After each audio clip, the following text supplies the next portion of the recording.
Comment l'ours Pirouette ne s'est pas cassé le bout du nez. «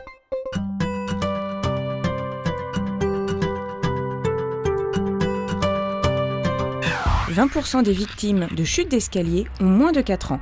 Les bébés tombent souvent parce que leur équilibre est fragile et leur tête est plus lourde que le reste du corps.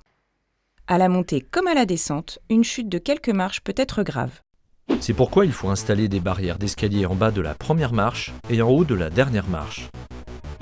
Mesurez la largeur de l'ouverture dans laquelle vous allez installer votre barrière. Parfois, les montées des escaliers ont une ouverture très large et les barrières classiques ne suffisent pas. Il suffit de choisir un modèle qui peut recevoir des rallonges.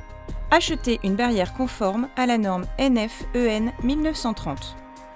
Les barrières à fixation par pression présentent l'avantage de pouvoir être installées et enlevées en peu de temps. Elles sont facilement transportables.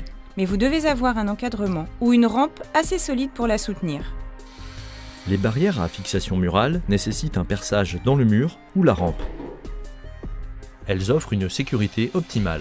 Certains de ces modèles peuvent être à enrouleur, ce qui les rend très discrets lorsqu'ils sont repliés.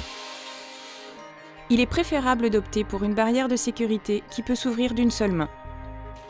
Les barrières qui s'ouvrent dans les deux sens sont également très pratiques. Les barrières d'escalier se déclinent en différentes versions, en bois, en métal, en filet ou encore en plexiglas. Choisissez celle qui se fondra dans votre décor.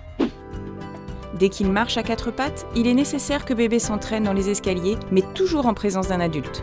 N'enlevez les barrières que lorsqu'il maîtrisera l'exercice.